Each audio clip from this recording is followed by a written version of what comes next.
السلام علیکم ورحمۃ اللہ وبرکاتہ۔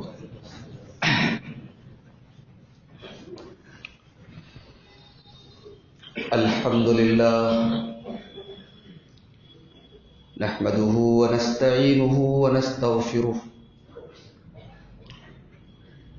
ونعوذ باللہ من شرور انفسنا ومن سیئات اعمالنا، من يهده الله فلا مضل له ومن يضلل فلا هادي له، واشهد ان لا اله الا الله وحده لا شريك له، واشهد ان محمدا عبده ورسوله۔ يا أيها الذين آمنوا اتقوا الله حق تقاته ولا تموتن إلا وأنتم مسلمون۔ يا أيها الناس اتقوا ربكم الذي خلقكم من نفس واحدة وخلق منها زوجها وبث منهما رجالا كثيرا ونساء، واتقوا الله الذي تساءلون به والأرحام إن الله كان عليكم رقيبا۔ يا أيها الذين آمنوا اتقوا الله وقولوا قولا سديدا يصلح لكم أعمالكم ويغفر لكم ذنوبكم، ومن يطع الله ورسوله فقد فاز فوزا عظيما۔ أما بعد فإن خير الحديث كتاب الله، وخير الهدي هدي محمد صلى الله عليه وسلم، وشر الأمور محدثاتها وكل محدثة بدعة وكل بدعة ضلالة وكل ضلالة في النار۔ اعوذ باللہ من الشیطان الرجیم، بسم اللہ الرحمن الرحیم۔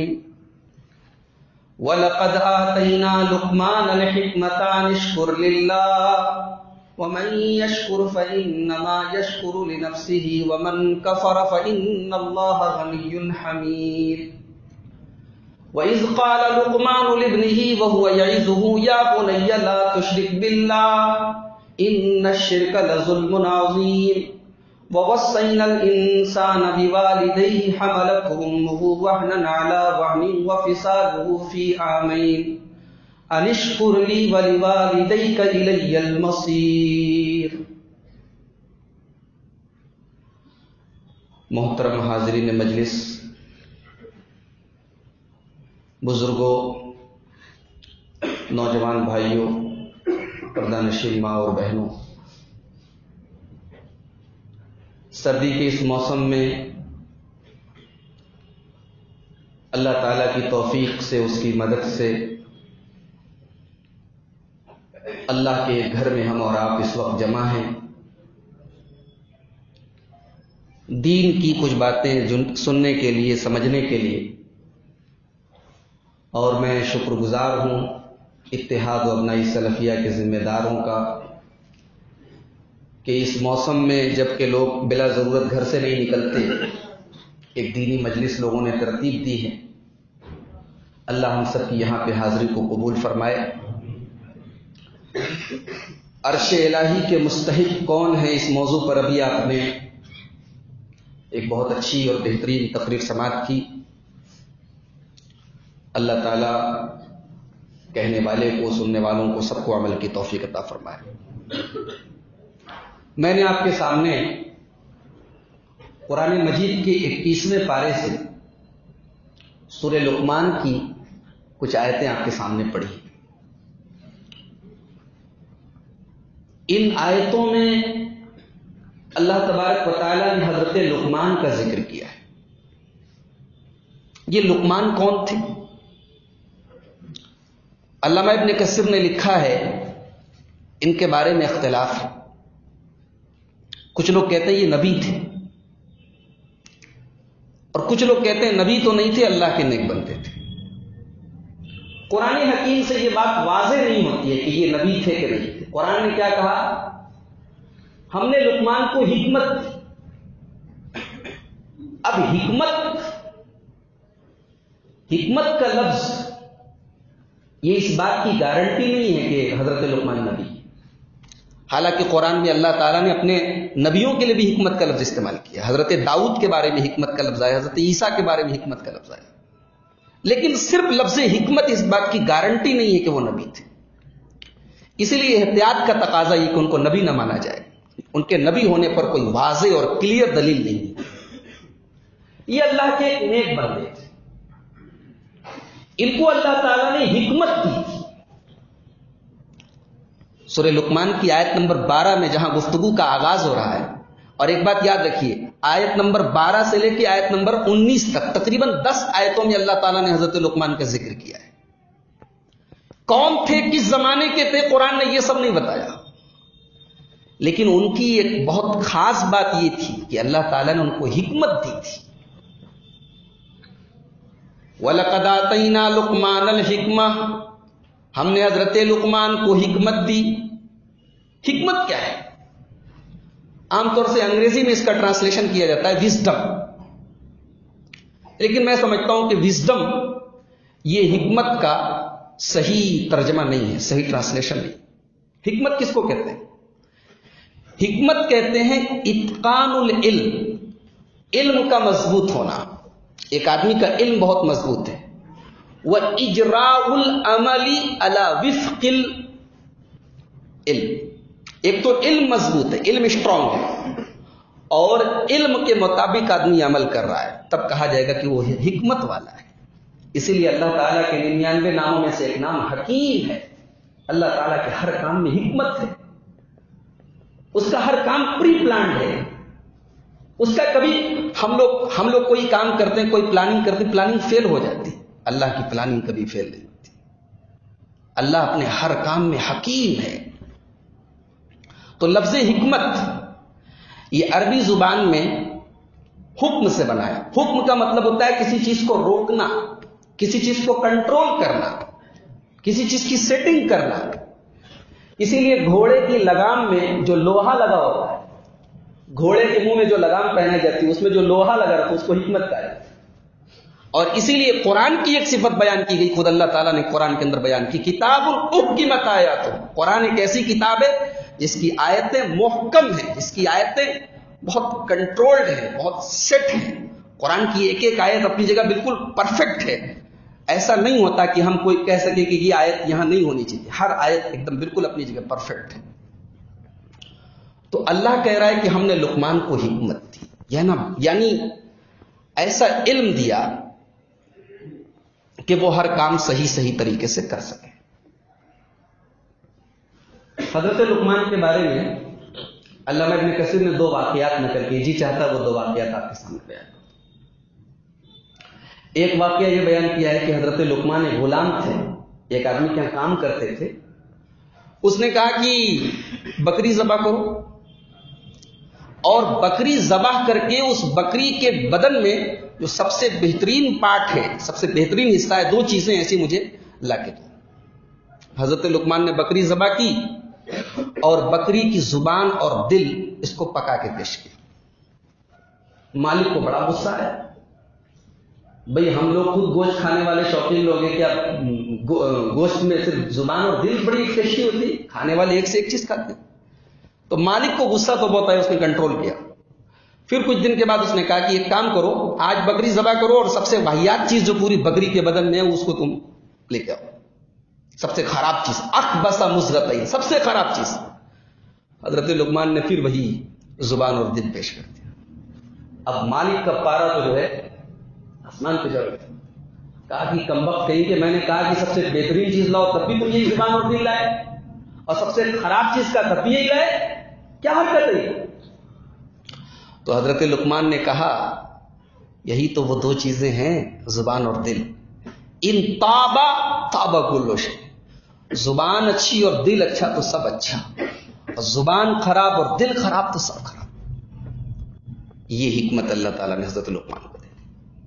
کالے کلوٹے تھے بالکل, چہرے پر بالکل بدصورت تھے. ایک مرتبہ حضرت لقمان کے پاس ایک آدمی آیا, کہا کہ ایک بات بتاؤ, تم لقمان ہو؟ کہا ہاں میں لقمان ہوں. کہا تم فلاں قبیلے کے غلام ہو؟ کہا ہاں غلام. کہا بکری چراتے ہو؟ ہاں چراتا ہوں. اتنے کالے کلوٹے ہو؟ ہاں بالکل کالا تو ہوں, تم کو نظر آ رہا ہوں. تو حیرت کس بات کی ہے جناب علی؟ کہا کہ تم اتنے کالے کلوٹے ہو, غلام ہو, بکری چراتے ہو, پھر بھی میں دیکھتا ہوں کہ لوگ تمہارے دروازے پر بھیڑ لگائے رہتے ہیں, لوگ تم سے مشورہ لیتے ہیں, لوگ تم سے بڑی محبت کرتے, کیا بات ہے؟ کہا کہ میں جو طریقہ بتاتا ہوں اگر تم بھی وہ طریقہ آزماؤ تو تمہارے ساتھ بھی لوگ ایسا کریں گے. کہا کیا طریقہ ہے؟ کہا کہ غضی بصری, میں اپنی نگاہوں کو ہمیشہ جھکائے رکھتا ہوں. نگاہ کا خراب نہیں, میری نگاہوں میں مکاری نہیں ہے, میری نگاہوں میں شہوت نہیں, نگاہوں کو جھکائے رکھتا ہوں.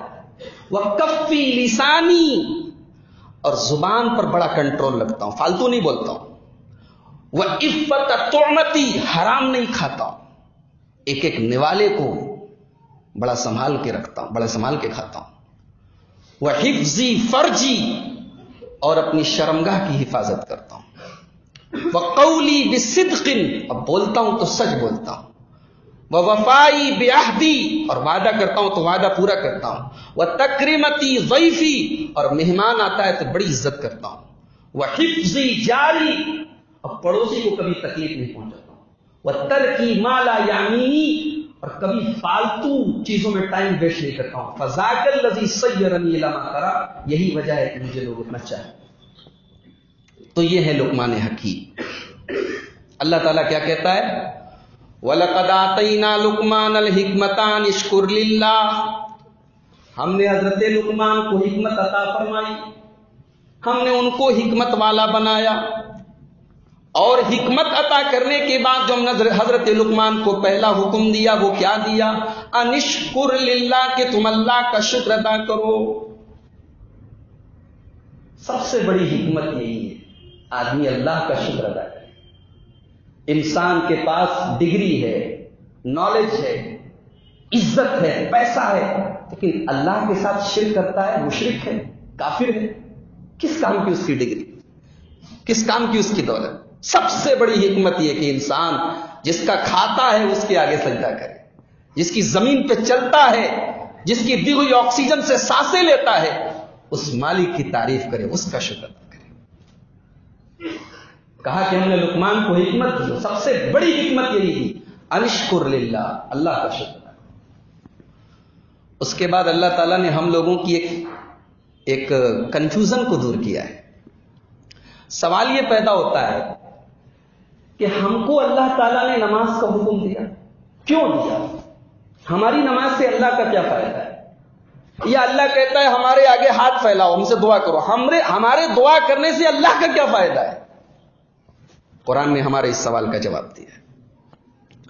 وَمَن يَشْكُرْ فَإِنَّمَا يَشْكُرُ لِنَفْسِهِ, جو بھی شکر ادا کرے گا وہ اپنے لیے شکر ادا کرے گا. جو نماز پڑھے گا وہ اپنے لیے پڑھے گا.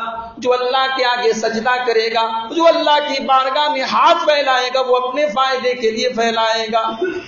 وَمَن كَفَرَ, کوئی ناشکری پر اتر جائے, کوئی اللہ کے ساتھ شرک کرے, کوئی اللہ کے آگے زندگی میں کبھی سجدہ نہ کرے, کوئی اللہ کا انکار ہی کر دے. وَمَن كَفَرَ, کوئی اللہ کو نہ مانے. فَإِنَّ اللَّهَ غَنِيٌّ حَمِيدٌ, اللہ تعالیٰ کو تیرے ماننے نہ ماننے کی کوئی ضرورت نہیں, اللہ بے نیاز ہے. تو تعریف کرے یا نہ کرے, اللہ تو خود ہی حمید ہے, قابل تعریف. ایسا نہیں کہ ہم اللہ کی تعریف کریں تب وہ تعریف والا ہے, وہ تو پہلے سے ہی حمید ہے, قابل تعریف ہے. ہم تعریف کریں یا نہ کریں وہ ہماری تعریف کا محتاج نہیں. اسی بات کو اللہ تعالیٰ ایک حدیث قدسی میں, جسے امام مسلم رحمۃ اللہ علیہ نے روایت کی, اللہ تعالیٰ بڑے عجیب الفاظ میں, اللہ کے رسول صلی اللہ علیہ وسلم فرماتے ہیں, اللہ تعالیٰ فرماتا ہے حدیث قدسی, یا عبادی لو ان اولکم وآخرکم وانسکم وجنکم کانوا علی اتقى قلب رجل واحد منکم, اے میرے بندو, جتنے لوگ پہلے گزرے, جتنے لوگ بعد میں آئے, جتنے اس دنیا میں انسان ہیں اور جتنے جنات ہیں, کانوا علی اتقا قلب رجل واحد منکم، سارے کے سارے لوگ متقی بن جائیں، پرہیزگار بن جائیں، اللہ سے ڈرنے والے بن جائیں. ما زاد فی ملکی شیئا، اے میرے بندو ساری کائنات مل کر کے اللہ کی تقوی والی بن جائے، متقی بن جائے، اللہ سے ڈرنے والی بن جائے. ما زاد فی ملکی شیئا، اللہ کی حکومت میں کوئی بڑھوتری ہونے والی نہیں ہے، اللہ کی ملکیت میں، اللہ کی سلطنت میں کوئی زیادتی ہونے والی نہیں. ہم کیا سمجھتے ہیں؟ ہمارے سجدے کی اللہ کو ضرورت ہے، ہماری نماز کی اللہ کو ضرورت ہے. ما زاد فی ملکی شیئا، میری سلطنت میں کوئی زیادتی نہیں ہوتی. اور اگلا جملہ سنو، وَيَا عِبَادِي لَوْ أَنَّ أَوَّلَكُمْ وَآخِرَكُمْ وَإِنسَكُمْ وَجِنَّكُمْ كَانُوا عَلَىٰ أَفْجَرِ قَلْبِ رَجُلٍ وَاحِدٍ مِّنكُمْ، اے میرے بندو ساری کی ساری دنیا مل کر کے اللہ کی نافرمان ہو جائے، ساری کی ساری دنیا کے انسان اللہ تعالیٰ کی نافرمانی کرنے لگے، ما نقص من ملکی شیئا، تو اللہ تبارک و تعالیٰ کی سلطنت میں، اس کی بادشاہت میں، اس کی حکومت میں کوئی کمی آنے والی نہیں ہے. ساری دنیا اللہ کو نہ مانے، اللہ کو کیا فرق پڑتا ہے؟ اس کی سلطنت، اس کی حکومت، اس کی بادشاہت اپنی جگہ پر. دنیا میں فرعون بھی آیا جو اپنے کو رب کہتا تھا، اللہ کا کیا بگڑ گیا؟ نعوذ باللہ. کیا اللہ کی ربوبیت میں، اللہ کی عبادت میں کوئی کمی آ گئی؟ دنیا نے دیکھا، دنیا کی آنکھوں نے دیکھا، جو اپنے آپ کو رب کہتا تھا سمندر میں ڈوب کے مرا، اور جب مرنے لگا تو چلانے لگا آمنت برب موسیٰ و ہارون، اے موسیٰ، اے اللہ میں موسیٰ کے رب پر ایمان لے آیا. اللہ نے کہا اب ایمان لائے؟ اب پچھتائے کا ہو جب چڑیا چگ گئی کھیت. جب تک سانس ہے تب تک چانس ہے، سمجھ لیجیے. مرنے کے بعد مہلت ملنے والی نہیں، اور آخری ٹائم کی بھی مہلت کا کوئی مطلب نہیں. کہیں میں نے انٹرنیٹ پر یہ کوئی پوسٹ آئی تھی، جب تک سانس ہے تب تک چانس ہے. صحیح بات ہے. ابھی آپ نے تقریر سنی نا کہ جب موت آتی ہے تب آدمی کہتا ہے کہ اللہ ایک بار اور مہلت دے دے، ایک بار اور ٹائم دے دے، دوبارہ تم ٹائم تھوڑی ملنے والا ہے. تو اللہ نے فرمایا کہ جو شکر ادا کرے گا اپنے لیے کرے گا، جو ناشکری کرے گا اللہ دے نہیں. آج اللہ کو تمہارے شکر کی ضرورت ہے. اب اللہ تعالیٰ حضرت لقمان کی نصیحتوں کا بیان کر رہا ہے. اب کتنے پیارے انداز میں بیان کر، ذرا غور کیجیے. وَإِذْ قَالَ لُقْمَانُ لِابْنِهِ وَهُوَ يَعِظُهُ يَا بُنَيَّ لَا تُشْرِكْ بِاللَّهِ. یاد کرو جب لقمان اپنے بیٹے کو نصیحت کر رہے ہیں.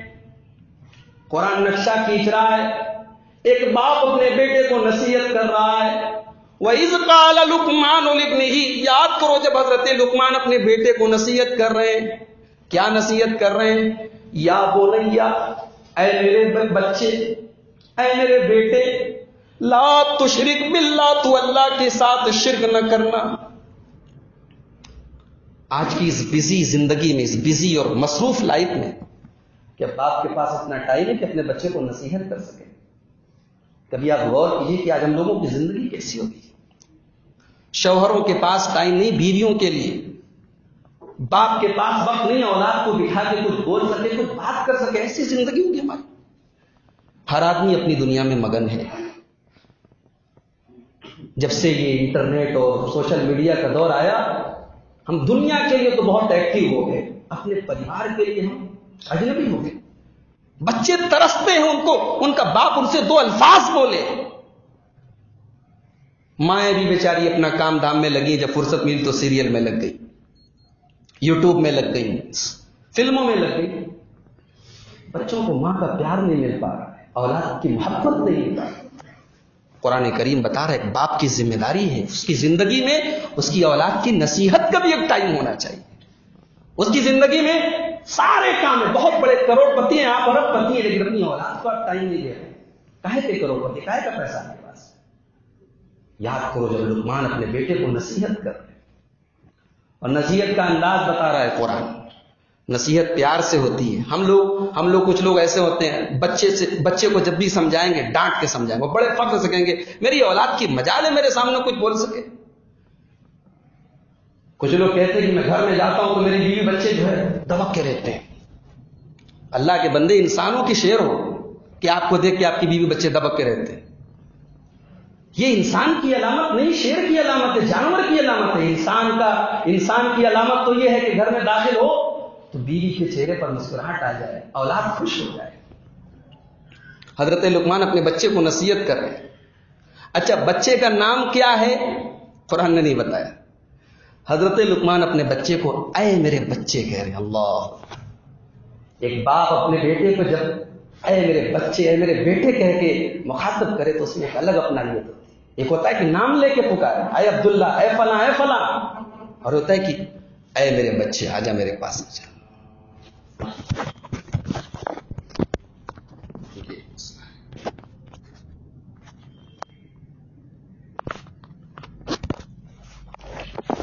قرآن کہہ رہا ہے کہ حضرت لقمان اپنے بچے سے کہہ رہے ہیں یا بنیا.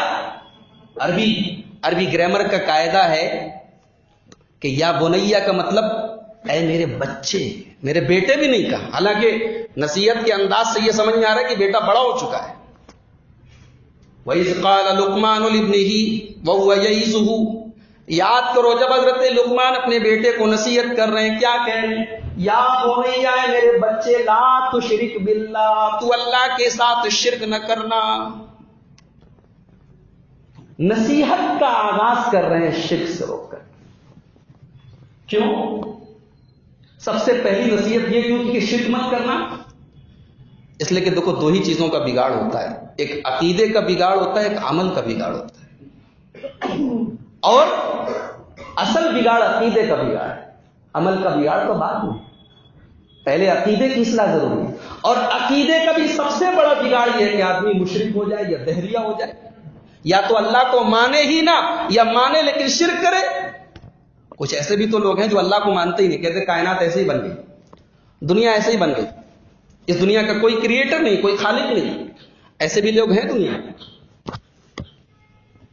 ایسے بھی واہیات لوگ ہیں دنیا میں، کہتے ہیں کوئی خالق ہی نہیں ہے، کوئی رب ہی نہیں ہے، دیر از نو گاڈ، کوئی خدا ہی نہیں ہے.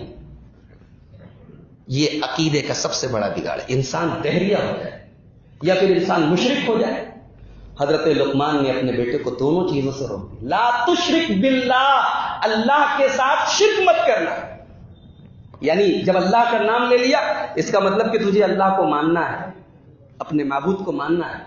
یعنی تو دہریہ مت بن، تو ملحد مت بن، اور شرک مت کرنا. کیوں؟ ان الشرک لظلم عظیم. اس کائنات کا سب سے بڑا ظلم ہے شرک. ظلم کس کو کہتے ہیں؟ ظلم کہتے ہیں کہ ٹوپی کو پیر میں پہن لیا جائے اور جوتے کو سر پہ لگا لیا جائے، اسی کا نام ظلم. ظلم کہتے ہیں وضع الشیء فی غیر محلہ، کسی چیز کو اس کی پراپر جگہ کے بجائے کہیں اور رکھ دینا، اسی کا نام ظلم ہے. عبادت اللہ کا حق ہے، سجدہ اللہ کا حق ہے، قسم اللہ کی کھانی چاہیے، نظر اس کے نام کی ماننی چاہیے. یہاں بڑے پیر صاحب کے نام سے مرغے ذبح ہو رہے، یہی تو شرک ہے. وَأَنَّ الْمَسَاجِدَ لِلَّهِ، سجدہ اللہ کے لیے ہونا چاہیے، یا مزاروں پہ بھی ماتھے ٹیکے جا رہے، یہی تو شرک ہے. قسم اللہ کی کھانی چاہیے، یہاں بیوی کے سر پہ ہاتھ رکھے گا تیری قسم کھا رہا ہوں، بچے کی قسم کھا رہا ہوں، یہ تو شرک ہے. سب سے بڑا ظلم شرک ہے. شرک کو ظلم کیوں کہا گیا؟ اس لیے کہ شرک کرنے والا اپنے مالک کے حقوق میں ظلم کرتا ہے، اپنے خالق کے حقوق میں ظلم کرتا ہے. سجدہ اس کا حق ہے، کسی اور کے آگے کرتا ہے. دعا اس کا حق ہے، کسی اور کے آگے ہاتھ پھیلاتا ہے. ناک اس کے آگے رگڑنی چاہیے، کسی اور کے آگے رگڑتا ہے. اور شرک کرنے والا اپنے نفس کے اوپر بھی ظلم کرتا ہے، اس لیے کہ شرک کیا جہنم میں گیا. پورے قرآن میں اٹھا کے دیکھ لو، کہیں پر بھی اللہ تعالیٰ نے کسی گناہ کے بارے میں یہ نہیں کہا کہ میں معاف نہیں کروں گا. کہیں کہا کہ میں تواب ہوں، کہیں کہا کہ میں غفار ہوں، کہیں کہا کہ میں رحمان ہوں، کہیں کہا کہ میں رحیم ہوں. مگر شرک کی بات آئی تو اللہ نے کیا کہا؟ ان اللہ لا یغفر ان یشرک بہ ویغفر ما دون ذلک لمن یشاء. شرک کرنے والے کے گناہ کو معاف نہیں کریں گے، شرک کے علاوہ جتنے بھی گناہ ہیں معاف کر دیں گے.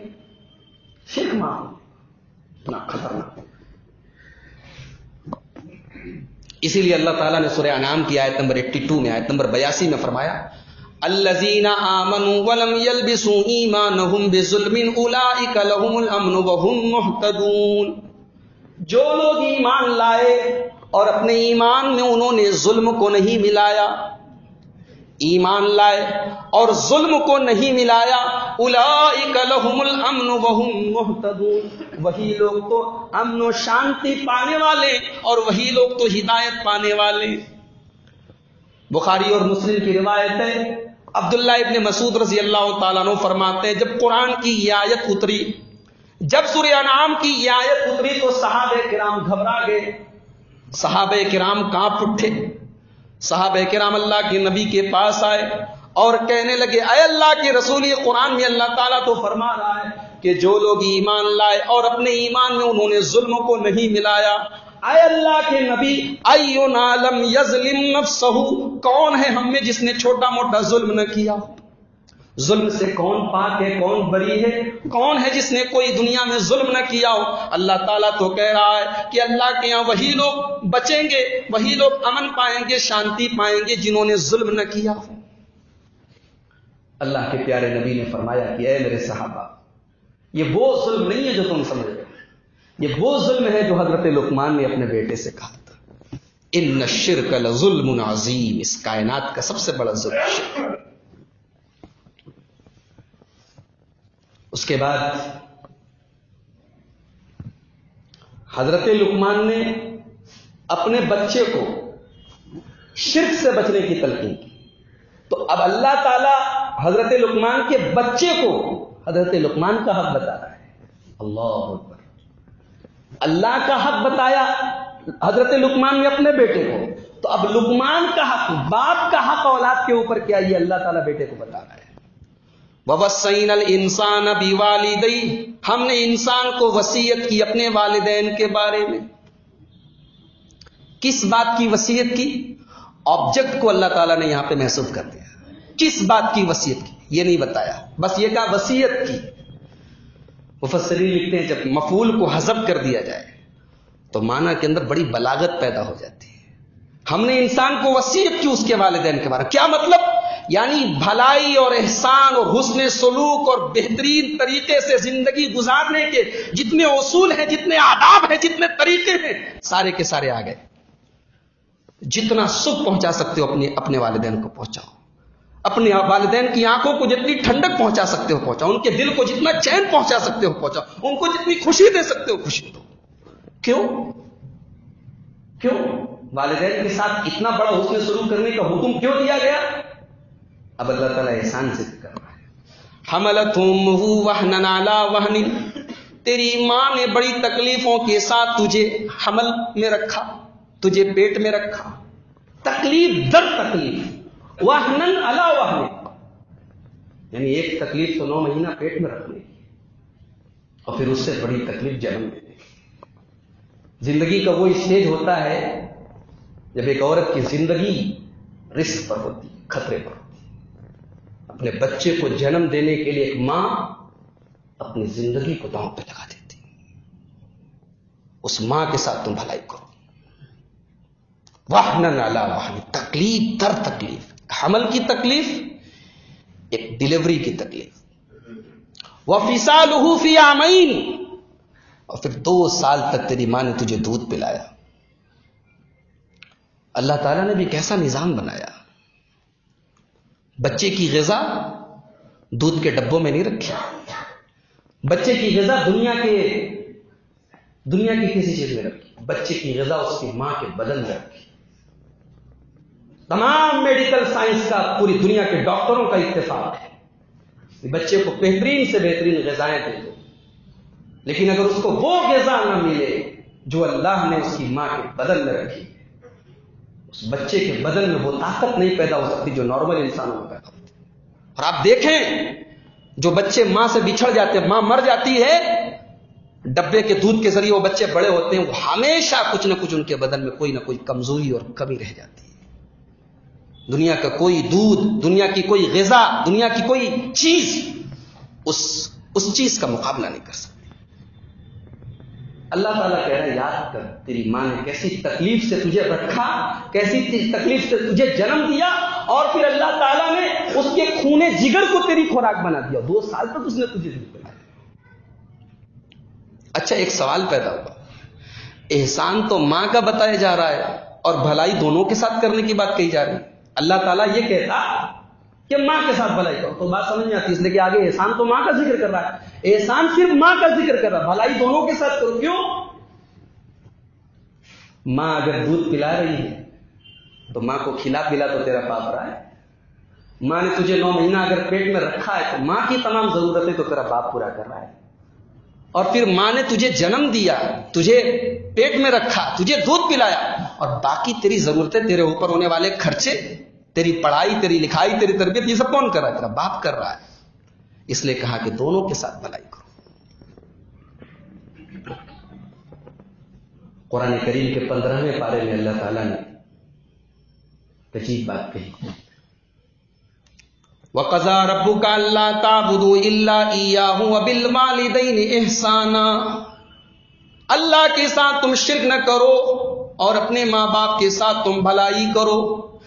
إِمَّا يَبْلُغَنَّ عِندَكَ الْكِبَرَ أَحَدُهُمَا أَوْ كِلَاهُمَا فَلَا تَقُل لَّهُمَا أُفٍّ وَلَا تَنْهَرْهُمَا، اور جب تمہارے ماں باپ بڑھاپے کو پہنچ جائیں، دونوں پہنچ جائے یا کوئی ایک پہنچ جائے، تو تم ان کو اف بھی نہ کہنا۔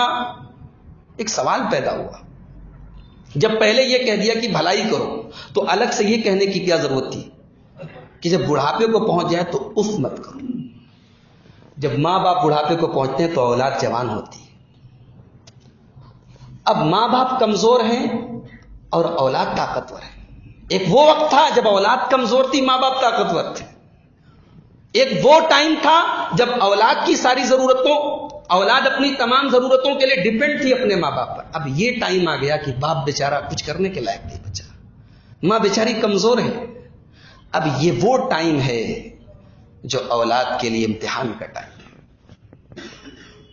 جب تک جوان نہیں ہوئے تھے تب تک ماں باپ کے ساتھ بھلائی کیا تو کیا، جب ماں باپ بڑھاپے کو پہنچ گئے اب اصل امتحان ہے۔ بڑے خوش نصیب ہیں وہ والد، وہ اولاد جنہوں نے اپنے بوڑھے ماں باپ کی خدمت کی ہے، اور بڑے بد نصیب ہیں وہ اولادیں جنہوں نے اپنے بوڑھے ماں باپ کو تکلیفیں پہنچائی، ان کے دل کو دکھایا ہے، ان کو ذلیل کیا ہے، ان کو اپنی زبان سے۔ قرآن کیا کہہ رہا ہے؟ بعض مفسرین نے لکھا ہے کہ اللہ کہہ رہا ہے کہ اپنے بوڑھے ماں باپ سے اف بھی مت کرو۔ کسی کو تکلیف پہنچانے کو، کسی کے دل کو ہرٹ کرنے کے لیے عربی زبان میں جو سب سے چھوٹا جملہ ہے وہ یہی ہے، اف۔ بعض مفسرین نے لکھا ہے کہ اگر اس سے بھی چھوٹا، اس سے بھی معمولی کوئی تکلیف پہنچانے والی چیز ہوتی تو اللہ اس کو بیان کر دیتا۔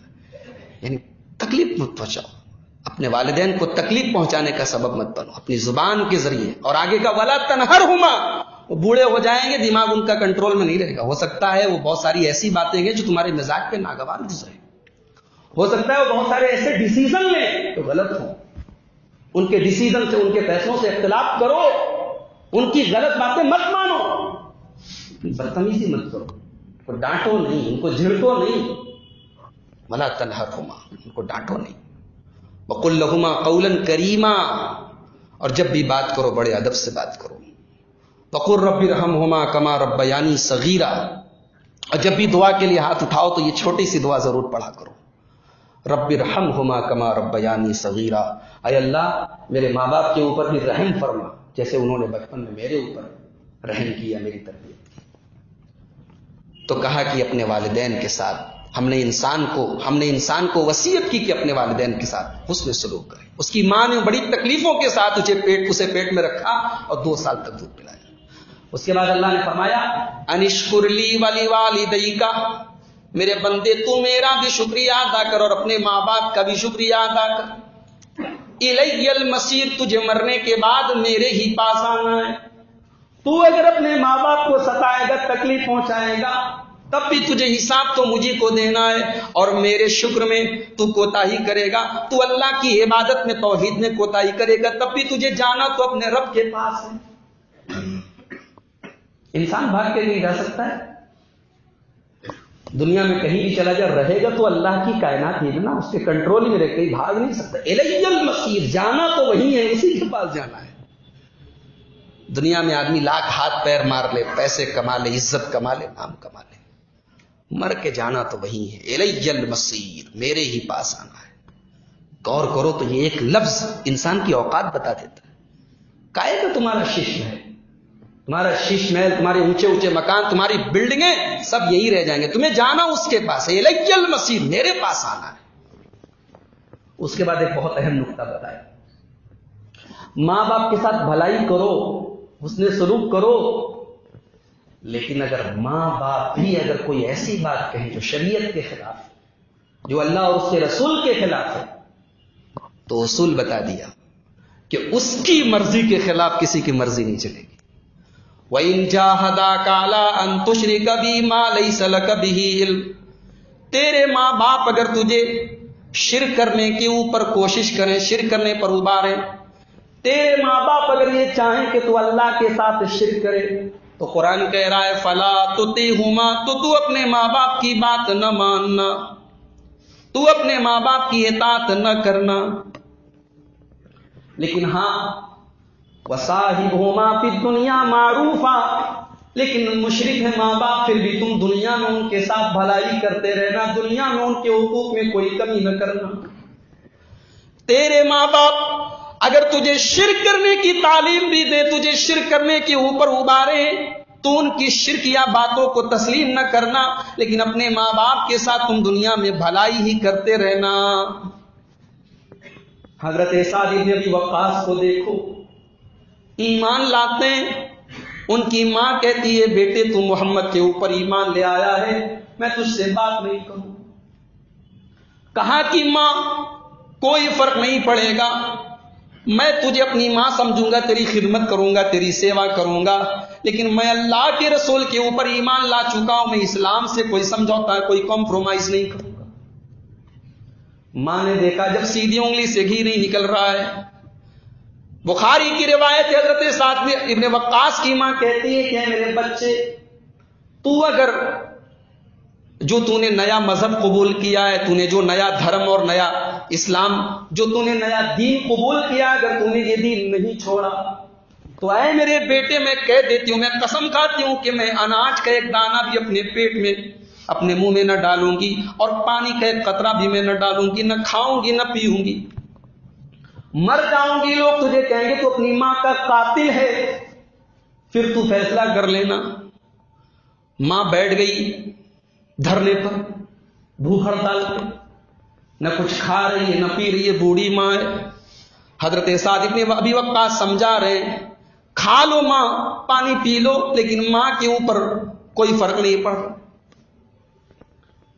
24 گھنٹے گزرے، ماں کی حالت کمزور ہونے لگی، بستر پڑ گئی۔ اب رشتہ دار آ رہے ہیں، دیکھ رہے ماں کی یہ حالت ہے، پوچھتے ہیں کیا ہوا؟ کہا اسی سے کہو یہ کمبخت اسلام لے آیا ہے، میری بات نہیں مان رہا ہے۔ اب رشتہ دار بھی جو آ رہے ہیں وہ تانا دے رہے، دیکھو تمہاری ماں تمہاری وجہ سے بستر پڑی ہے۔ حضرت سعد بن ابی وقاص کے لیے بڑی امتحان کی گھڑی ہے، ماں کچھ کھا نہیں رہی ہے، بستر پڑی ہے، رشتہ دار الگ تانا دے رہے۔ نوبت یہ آ گئی کہ جب بڑھاپے میں انسان کو کھانا نہ ملے، پانی نہ ملے، تو اور کمزوری آ جاتی۔ حالت یہ آ گئی کہ ماں کی سانسیں اکھڑنے لگی، ایسا لگا کہ اب اگر کچھ نہیں کھایا پیا تو چلی جائے گی دنیا سے۔ تو حضرت سعد بن ابی وقاص نے اپنی ماں سے کہا کہ اے میری ماں تو سنیے، لو کانت لکی مئۃ نفس، اے میری ماں تجھے تو اللہ تعالیٰ نے ایک جان دی ہے، اگر تجھے اللہ 100 جان دے دے اور ایک ایک کر کے تیرے بدن سے جان نکلتی چلی جائے، ایک بار نہیں تو 100 بار مر جائے، مگر میں تیری زندگی کے لیے اسلام کو داؤں پہ نہیں لگا سکتا ہوں، میں اسلام کو نہیں چھوڑ سکتا۔ کہا کہ ماں پانی پی لے، پلا کے ماں نے کھلا دیا کھانا اپنی ماں کو، ماں نے بھی دیکھ لیا کہ کوئی فائدہ نہیں، یہ ان کا ایمان تھا۔ تو قرآن کہہ رہا ہے کہ ماں باپ اگر شرک کرنے کی تعلیم دیں تو ان کی بات مت مانو، لیکن وصاحبہما فی الدنیا معروفا، ان کے ساتھ دنیا میں بھلائی کرو۔ واتبع سبیل من اناب الی ثم الی مرجعکم فانبئکم بما کنتم تعملون۔ اور اللہ تعالیٰ کہتا ہے میرے بندو تم دنیا میں ان لوگوں کی پیروی کرو جو میری طرف رجوع کرنے والے ایمان والے ہیں، تو ایمان والوں کے راستے پر چلو، اس لیے کہ مرنے کے بعد تمہیں لوٹ کے تو اپنے مالک کے پاس جانا ہے اور اس کو اپنے عمل کا حساب دینا ہے۔ تو یہ بیچ میں حضرت لقمان کی نصیحت چل رہی تھی، بیچ میں اللہ تعالیٰ نے جب حضرت لقمان نے اللہ کا حق اپنی اولاد کو بتایا تو اللہ نے ماں باپ کا حق اولاد کو خود بتایا۔ اب اس کے بعد سلسلہ کلام پھر سے اسٹارٹ ہو گیا۔ اب حضرت لقمان اپنے بچے سے کہتے پہلی نصیحت کیا کی کہ شرک مت کرنا، اب دوسری نصیحت کیا کر رہے ہیں؟ یا بنیا انہا ان تک مثقال حبۃ من خردل فتکن فی صخرۃ او فی السماوات او فی الارض یاتی بها اللہ۔ کہا کہ اے میرے بچے، ایک رائی کے دانے کے برابر بھی اگر تیرا کوئی عمل ہوگا، ایک رائی کے دانے کے برابر بھی اگر کوئی چیز ہوگی، فتکن فی صخرۃ، اور وہ کسی چٹان کے اندر چھپی ہوگی۔ غور کریں رائی کتنی بڑی ہے، رائی تو آپ لوگ جانتے ہیں ہمارے یہاں مسالے میں استعمال ہوتی ہے۔ رائی کے ایک دانے کے برابر بھی کوئی چیز ہے اور وہ چیز ایک چٹان کے اندر ہے، اور وہ چٹان زمین و آسمان میں پوری کائنات میں کہیں پر بھی چھپی ہوئی ہے۔ اللہ فرماتا ہے یاتی بہ اللہ، اس رائی کے دانے کے برابر چیز کو بھی اللہ تعالیٰ سامنے لے آئے گا۔ اس کے علم سے، اس کی قدرت سے وہ رائی کے دانے کے برابر بھی چیز چھپ نہیں سکتی ہے۔ اللہ، اس سے ہم لوگ نہیں ڈرتے۔ ہم لوگ شاپنگ مال میں لگے ہوئے کیمرے سے ڈرتے ہیں کہ کیمرہ ریکارڈ کر رہا ہے، ایئرپورٹ اور ریلوے اسٹیشن پر لگے ہوئے کیمروں سے ڈرتے ہیں کہ کیمرہ ریکارڈ کر رہا ہے۔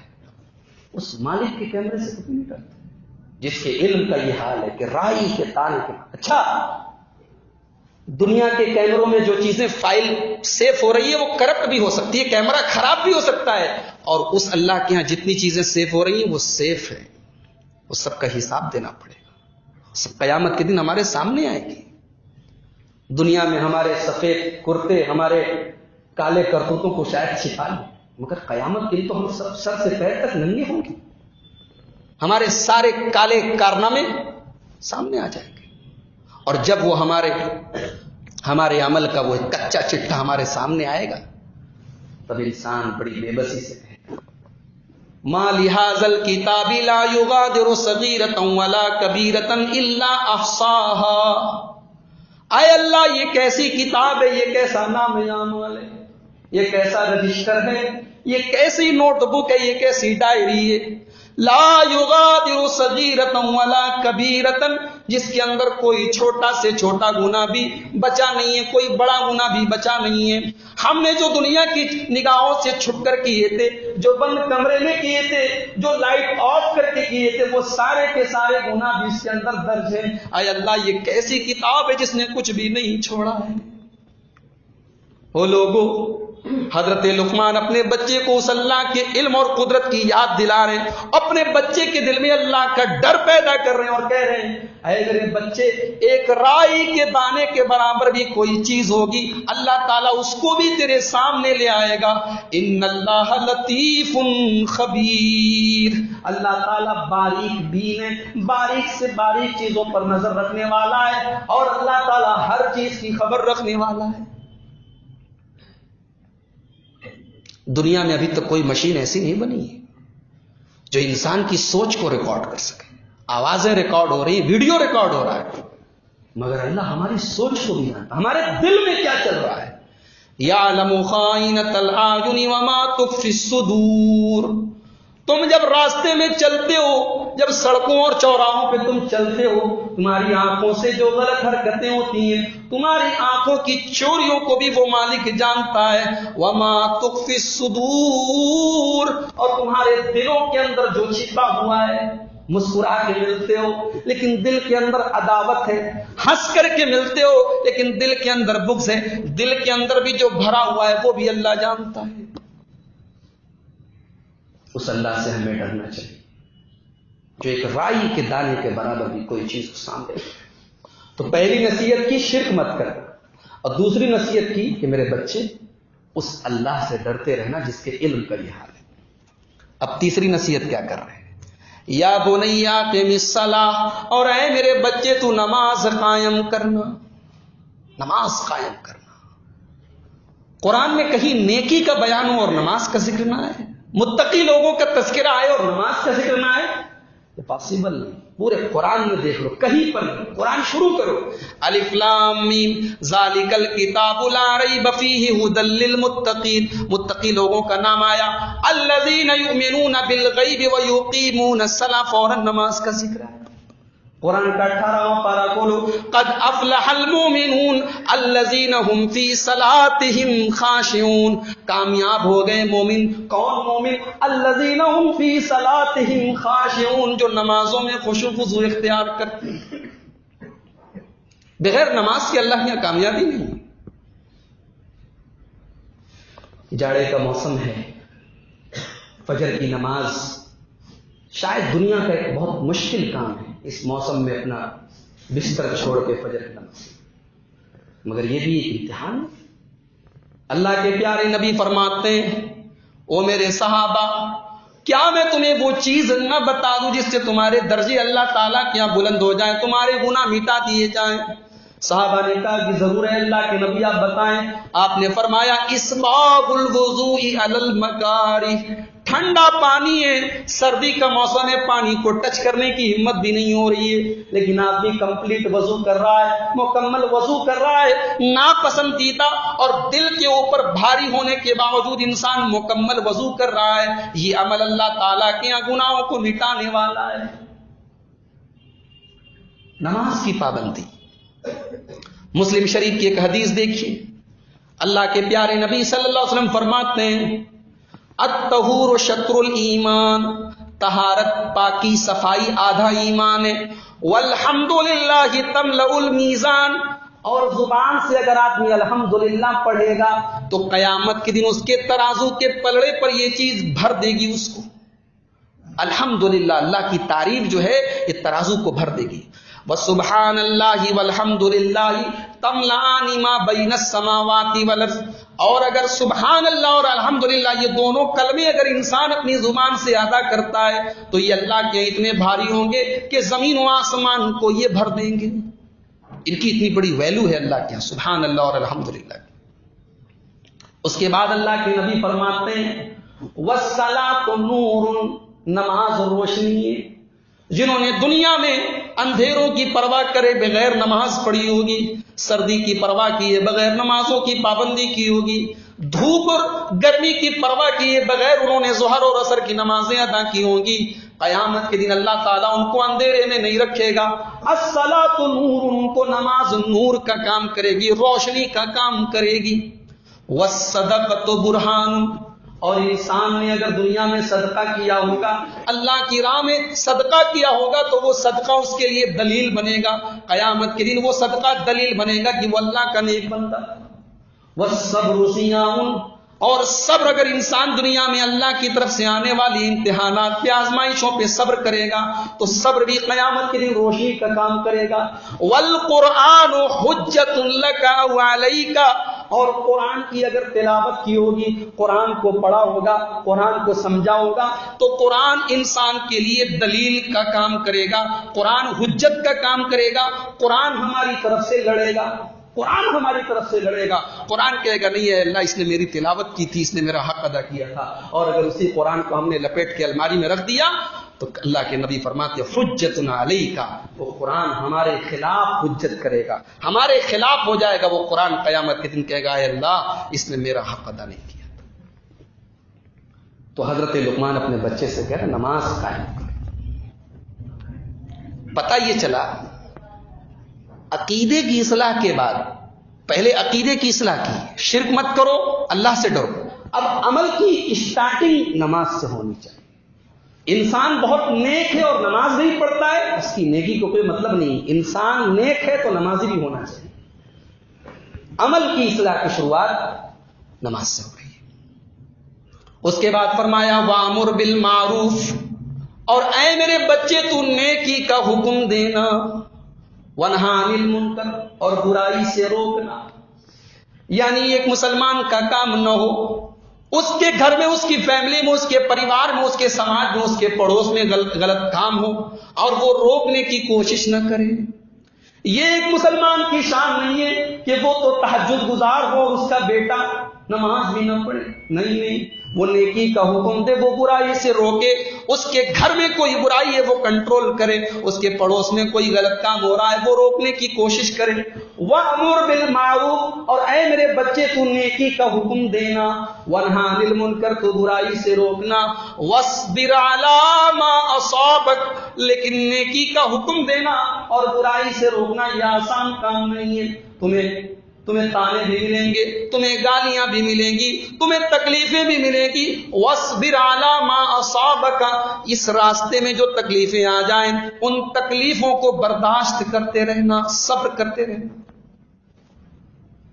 اور آگے یہ بھی کہہ دیا إِنَّ ذَلِكَ مِنْ عَزْمِ الْأُمُورِ، صبر کرنا یہ سب کے دل گردے کا کام نہیں ہے، اس کے لیے بڑے دل گردے کی ضرورت پڑتی ہے، بڑے حوصلے کی، بڑی ہمت کی ضرورت پڑتی ہے. بنارس میں آج توحید کو ماننے والے، قرآن و حدیث میں چلنے والے آج ہزاروں لاکھوں کی تعداد. ایک زمانہ تھا اسی مدن پورہ کی مسجد میں آمین زور سے کہنے پہ مقدمہ بازیاں ہوتی تھی. آج تو اللہ کا کرم ہے 5-6 مساجد موجود ہیں آپ کے علاقے. یہ ہمارے بزرگوں کی کاوش ہے، ان علماء کی قربانیاں ہیں جنہوں نے اللہ کے دین کو پھیلانے میں بڑی تکلیفیں سہی. گالیاں سنی ہیں، میلوں میں چلے جاتے تھے، اللہ کے دین کی تبلیغ کرتے تھے، لوگ مذاق اڑاتے تھے، پاگل کہتے تھے، اپنی ٹفن لے کے جاتے تھے، کھانا کھاتے تھے، چپ چاپ سے چلے آتے تھے. اپنا پیغام، ان کا جو کام ہے وہ اہل سیاست جانے، میرا پیغام محبت ہے جہاں تک پہنچے. تو دین کی دعوت کا کام اتنا آسان نہیں میرے پاس. توحید کو پھیلانا، پہلے لوگ بتاتے ہیں کاروبار کرنے والے اگر اہل حدیث کی گدی پر کوئی مال بیچتا ہے تو زیادہ دنوں تک وہ پھر شرکیہ کاموں پر باقی نہیں رہتا تھا. دھیرے دھیرے سمجھاتے سمجھاتے تبلیغ کرتے کرتے لوگ قائل کر لیتے تھے. اب مزاج بدل گیا، اب سب سے اوپر ہمارا بزنس ہے. بزنس آورز میں بزنس کی بات ہوگی. ہمارے یہاں مال بیچنے آیا، ہم مال خریدیں گے، اس کو پیمنٹ دیں گے، بس اس کے آگے وہ کس مسلک کا ہے، وہ کیا عقیدہ ہے اس کا، اس سے ہم کبھی بحث نہیں کریں گے. یہ آج ہمارا مزاج. دین کی دعوت کا کام یہ صرف علماء کا نہیں ہے. توحید کی دعوت کو پہنچانا یہ صرف جامعہ سلفیہ کے فارغین کا کام نہیں میرے بھائی، یہ ہم سب کا کام ہے. یہ ہم سب کی ڈیوٹی ہے کہ اپنے اپنے دائرے میں، اپنی اپنی حدوں میں، اپنی اپنی لمٹس میں ہم کام کریں. وَأْمُرْ بِالْمَعْرُوفِ، نیکی کا حکم دو. وَانْهَ عَنِ الْمُنْکَرِ، برائی سے رو. وَاصْبِرْ عَلَىٰ مَا أَصَابَكَ، اور اس راستے میں جو تکلیفیں پہنچے صبر کرو. إِنَّ ذَلِكَ مِنْ عَزْمِ الْأُمُورِ، لیکن یہ بڑے حوصلے کا کام ہے. تو عقیدے کی اصلاح کی تعلیم بھی دے دی، عمل کی اصلاح کی تعلیم. اب تیسری اخلاقی اصلاح کی تعلیم دے رہے. کیا کہہ رہے ہیں؟ وَلَا تُصَعِّرْ خَدَّكَ لِلنَّاسِ، اور اے میرے بچے تو گال پھلا کے لوگوں سے نہ ملا کر. اونٹ کی گردن میں بیماری ہوتی تھی، اس کو بولتے تھے سعر. جب اونٹ کی گردن میں وہ بیماری ہو جاتی تھی تو پھر وہ اپنا منہ ادھر ادھر نہیں کرتا، بس اس کا منہ ایک طرف رہتا. قرآن نے وہی لفظ استعمال کیا کہ جو اونٹ میں بیماری ہوتی وہ تمہارے اندر نہ رہے. کچھ لوگ ہوتے ہیں نا کہ مطلب کا آدمی ملا تو پلکیں بچھا دیتے ہیں، اور کام کا آدمی نہیں تو گردن ٹیڑھی کی ٹیڑھی رہتی ہے، رخ تک نہیں ملاتے. سلام اور مسافہ کرنا تو بڑی دور کی بات. وَلَا تُصَعِّرْ خَدَّكَ لِلنَّاسِ، یہ مسلمان کی شان نہیں.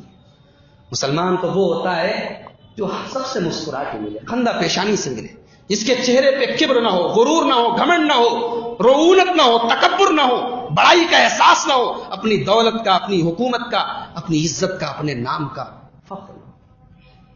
وَلَا تُصَعِّرْ خَدَّكَ لِلنَّاسِ، اپنا گال پھلا کے لوگوں سے نہ ملا کر.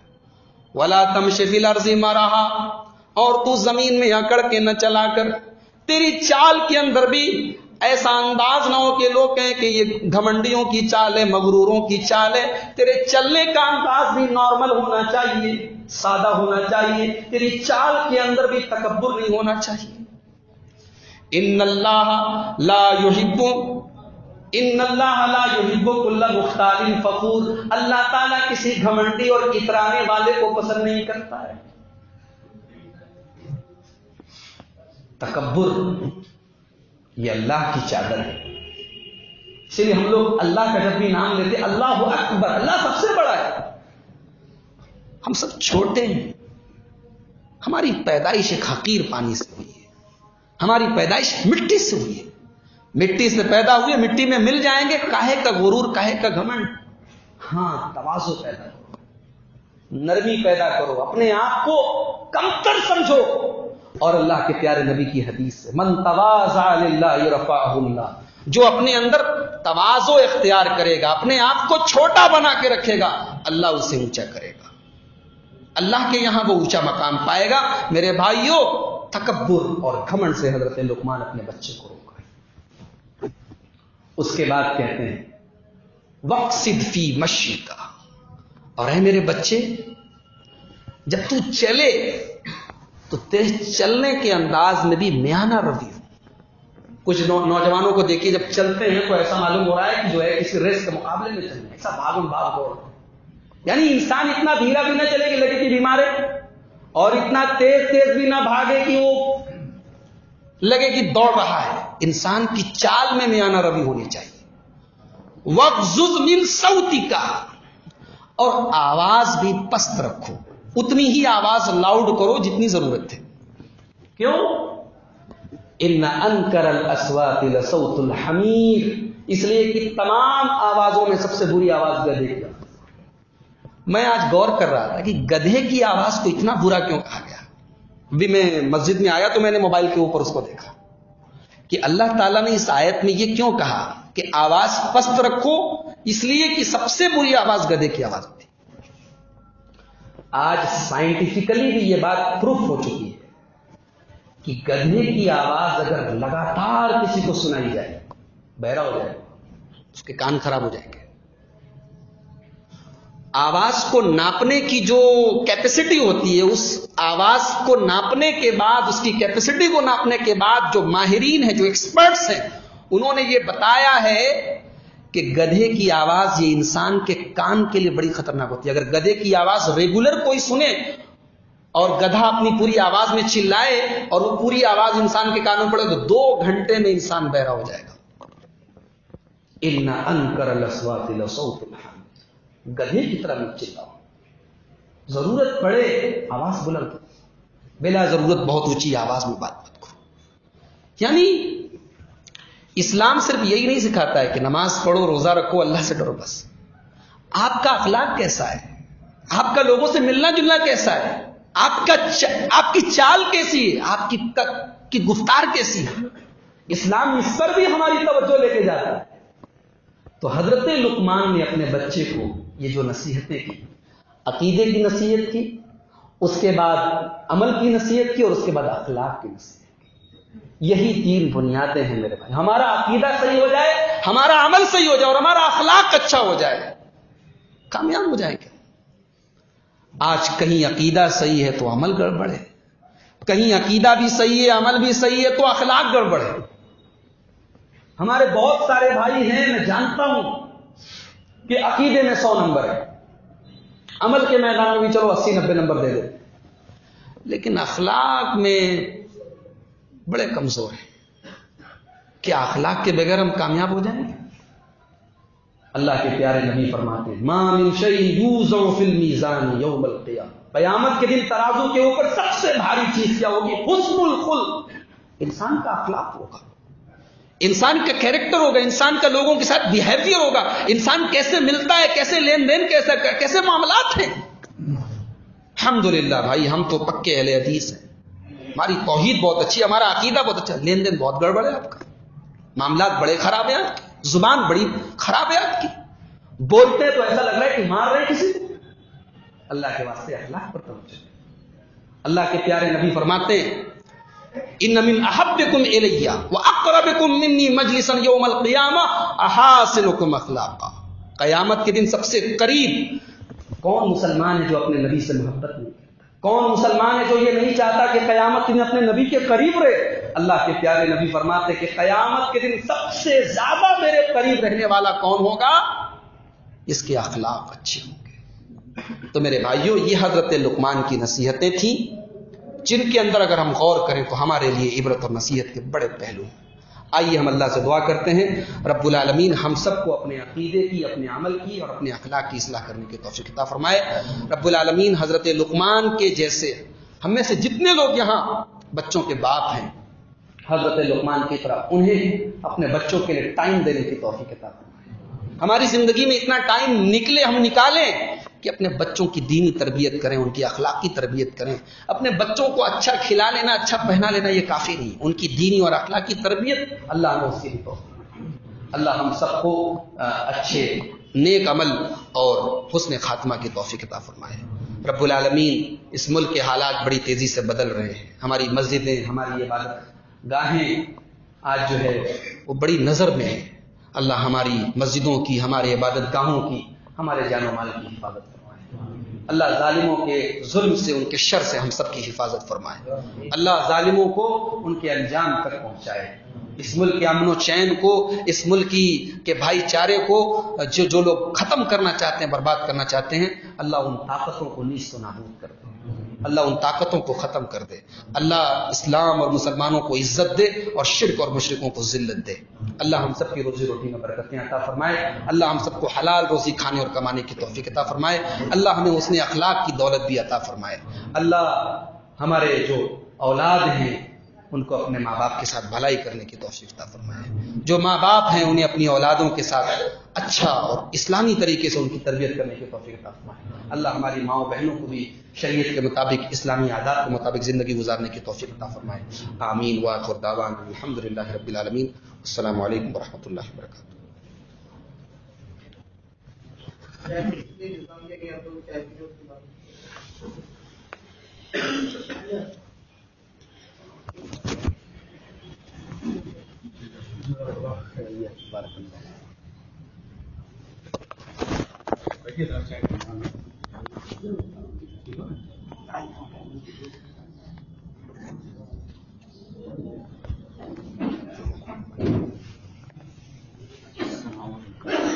السلام